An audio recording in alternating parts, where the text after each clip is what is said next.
병원에서 교묘히 받아가고 있었다면 병원비 영수증 꼼꼼히 봐야 하는 이유. 3위 예약금 청구.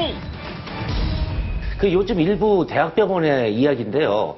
예약자가 워낙 많지 않습니까? 그러다 보니까 그 예약자들한테 치료받기 전에 예약금을 미리 청구해서, 그래서 그 예약금을 예치를 시키면 그러면 우선권으로다가 먼저 진료를 받을 수 있다라고 이야기를 합니다. 아파트도 아니고 그 무슨 아파트 그렇죠. 아니고. 그래서 이제 예약금을 내고 뭐 돌려받을 수 있는지 없는지에 대한 부분들도 법적인 문제가 있지만 대부분 그 날 가지 못하면 예약금을 돌려받지 못하는 그런 경우들이 비일비재합니다. 예약금 자체는 또 명순건 전문가님 의사 입장에서 어떻게 보십니까?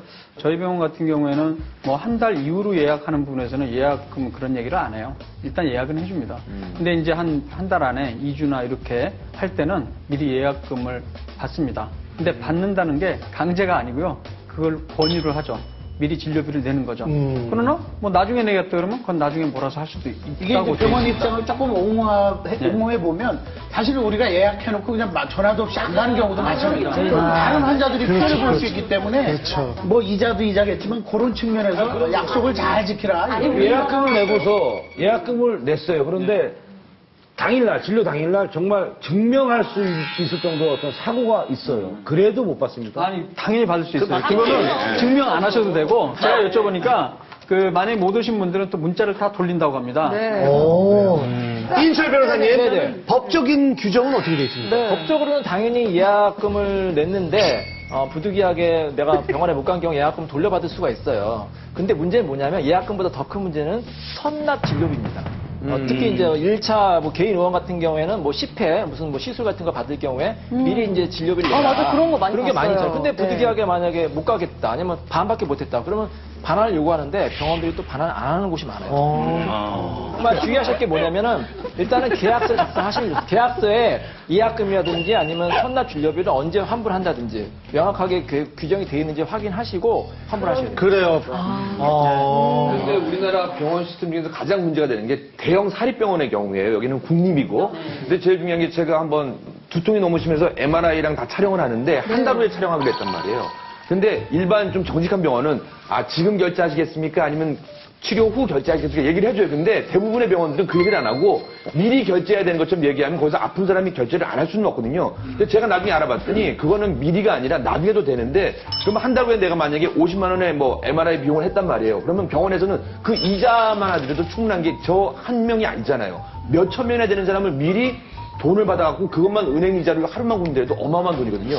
이런 건 빨리 개선돼야 돼요. 약간 이렇게 딱 봤을 때 안 낼 것 같은 사람한테는 미리 좀 그런 건 아니겠죠. 그런 건 아니겠죠. 예. 저는 병원에서 예약금 받으면 안 된다고 생각해요. 아, 그래요? 예. 지금 대학병원 보면 정말 시내 요지에 20층, 30층짜리까지 막 건물 짓고 병원 망한 곳 없잖아요. 그렇지 않습니까? 그리고 환자가 내가 진료를 받고 나를 살려줬는데 그거 진료비 안 낼 사람 없지 않습니까? 그거 호불호 다 받고 있는데 저거 예약금 예치해놨다가 안 오시면 돌려주겠습니다. 그거 좀 어불상설 아닙니까? 그렇잖아요. 그렇죠. 사실 아니, 저는요, 이거는 반대 의견인 게 저는 의사는 아니고 병원 관계자도 아니지만 중환자들은 꼬박꼬박 일주일 뒤에 오라거나 한 달 뒤에 오라거나 보름 뒤에 오라면 가야 돼.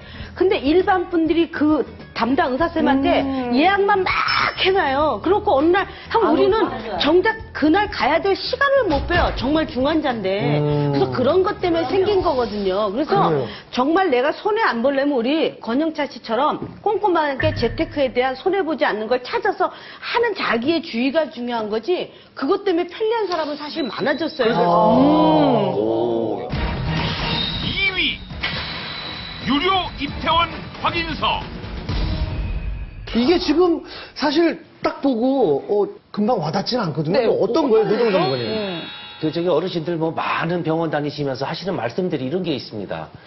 요즘 누구나 실버보험, 또 혹은 실비보험, 또 실비 실손보험 많이들 들어있죠. 그래서 그 병원에 가셔갖고 그 보험금을 타내려면 결국은 입퇴원 확인서 혹은 또 진단서를 발급을 받아야 됩니다. 그런데 입퇴원 확인서 자체는 진단서와는 틀리게 병명이 적혀 있질 않죠. 그렇기 때문에 병명 자체가 적혀 있는 진단서를 발급받으려면 10,000원 혹은 그 이상 30,000원 이 사이에서 진단서 발급 비용을 요청을 합니다. 그래서 그 병역 확인서 자체에서도 이제 일반적으로 무료라고 하지만 그 부분도 또 몇천 원씩 받는 이러한 것들도 있고요. 그러니까 보험사용 진단서를 네. 떼기 위해서 또 돈을 내야 되는군요. 그거는 이제 의사가 그 환자에 대해서 치료한 것에 대해서 정확히 어떤 병명으로 어떻게 했다는 걸 확인하는 것이니까 그것을 무료로 한다는 것은 글쎄요, 그건 뭐 제도 자체가 일단은 유료로 됐기 때문에 당연히 유료를 받아야 된다고 생각하는데 입퇴원 확인서 문제는 저도 좀 잘 모르겠습니다. 그게 아마 1,000원부터 해서 뭐 3,000원, 5,000원 다양한 것으로 알고 있거든요. 박경호 전문가님 입장에. 해결 방법이 간단합니다. 사실은요.